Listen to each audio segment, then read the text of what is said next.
This is Lisa Conant with Behind the Scenes at the Hanover Theatre.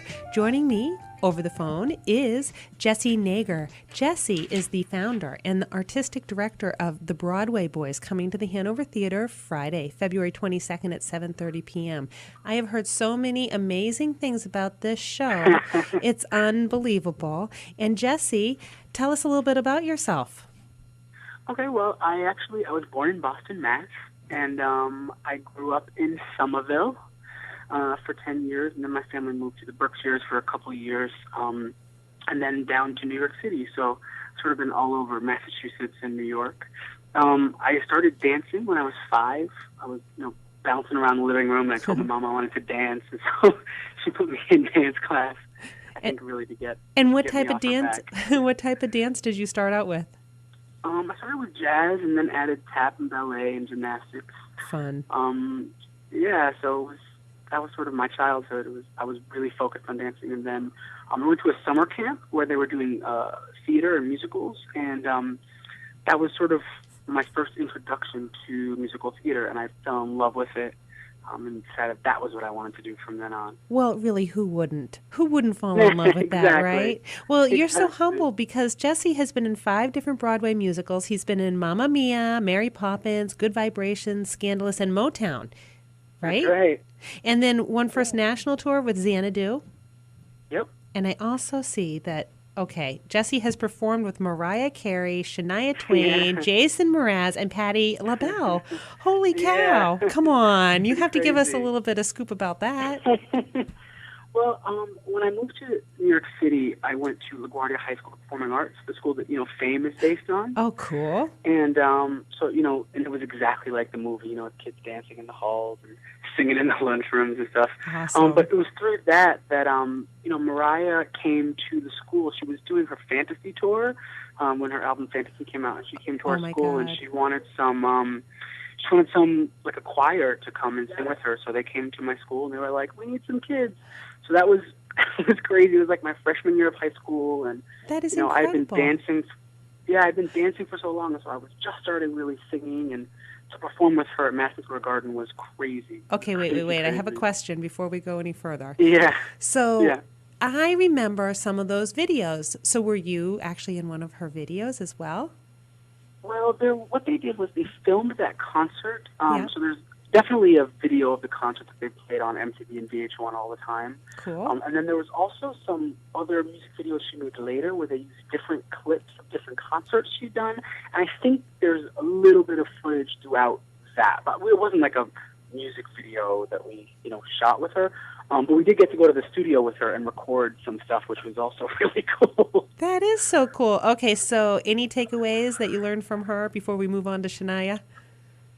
Well, Mariah is just a consummate professional. I mean, she literally would walk on stage. We'd been rehearsing for a while, and she would walk on stage, and she would sing full out every time, and be belting out those notes every time. So she never took it easy. She never marked, and that was really great to see. A superstar that probably could have shown up and done nothing was really working with us. So that was really, I think, a good lesson to learn that no matter how big you get, you still got to do the work.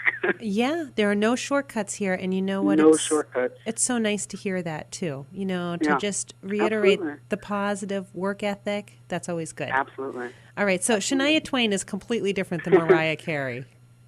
Yeah, well, it's sort of the same thing where Shania was. They were doing an arrangement of one of her songs for the first time. It was, again, same high school. They came. They wanted 12 kids to sing with her. And they had never done this arrangement before. She was singing God Bless the Child. And it was really wonderful because when we sang it with her for the first time on stage, she started tearing up and crying. It really touched her in a way that, and again, it's just great to see these humble, vulnerable moments from these mega stars, that you put up on such a pedestal, but they're real people, and they're touched by the arts just the way everyone else is. Wow. It's an amazing opportunity that you had. It really is. Oh my gosh, unbelievable. Yeah, absolutely. So how did you actually get into this school? You moved? Into LaGuardia? Yeah. Well, you have to audition, and I auditioned There's different departments. They have like music department where there's voice, but there's also instruments, and they have an art department and dance and acting. And I auditioned as a dancer because I've been dancing for so long, and as a vocal major because I had just started singing with the musicals. And I happened to get in for both.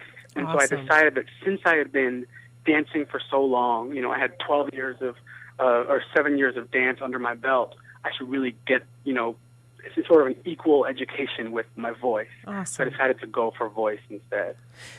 I'm so glad that we're talking about this because we have a youth summer program at the Hanover Theatre, and Amazing. The kids that come really are passionate about the performing arts, and just hearing your story is really going to, I think, inspire and motivate them. So thanks again for taking the time. And I also bring all of this up because this show that you've created, Broadway Boys, it's a completely unique concept. And the thing is the background you just told us about, it just all makes sense. And I also, before we, part ways today, I want to talk about your workshops that you do. So first, tell us about what people can expect in Broadway Boys and maybe how your experiences really helped to create that. Sure. Well, growing up in Boston, I was obsessed with pop music, and then I moved to New York City, and I was really, there's so much culture here that you really start to be, even if you aren't trying, you are surrounded by gospel and Latin music and Broadway and classical and jazz. They're just everywhere in the city.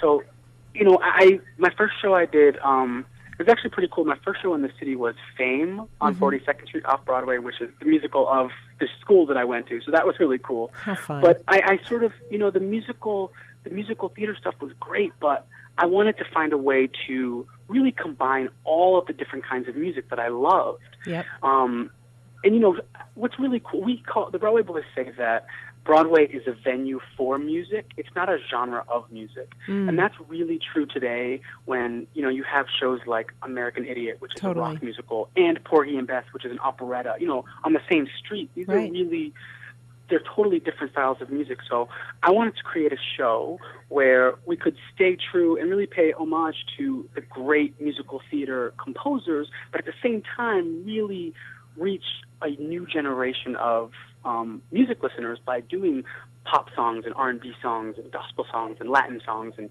really in a way that they're comfortable listening to music, and that way we can introduce them to this great catalog of show tunes in a way that they're comfortable listening to music. Oh, absolutely, and it so closely aligns with our mission of fostering that love and appreciation of the fine. It's just perfect. Absolutely, yeah. It's really exciting when, kids come up to me after the show and they're like, oh, I loved your arrangement of Old Devil Moon, and they would never put on a Finian's Rainbow album, but because it was a rock version, they sort of start to groove with it and they can relate a little bit more. Right. Okay, so the Broadway Boys, I see here it was created in June of 2005, and it was just supposed to play a single night at a club in New York City. What happened? Yep.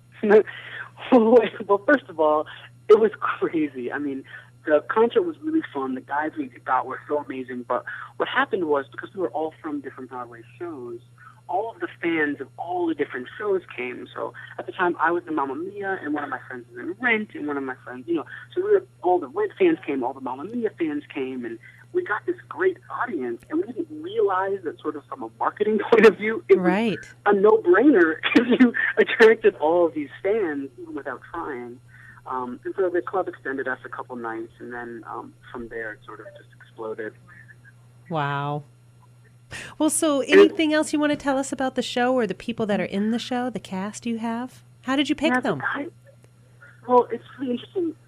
I'm surrounded by immense talent in the city. As you can imagine, there's so many amazing singers. And what's really great about the Broadway Boys is it's the roster. There's about 30-some-odd guys on our roster. Wow. And whoever is available, the hard thing for me was when we started with 6, all the guys were so good, they kept working, and they were never available for shows. So I was able to create just almost a stable of crazy talent. Cool. And every single one, no matter what configuration you see, is unbelievable. So the guys that are coming up, their shows may have just closed on Broadway, or they're about to start a new show, but they have this week off, so they're going to be up there with you guys, which is so, so fun. So now, Jesse, do you happen to know who is in our production of the Broadway Boys? Yeah, I do. You have Derek Klenow, who he's so young, and he just made a huge splash in New York City with a musical called Dogfight. Oh, cool. Adam Halpin, who toured the world with the musical Rent for a couple of years. You know, he went to Japan and all over the place with Rent.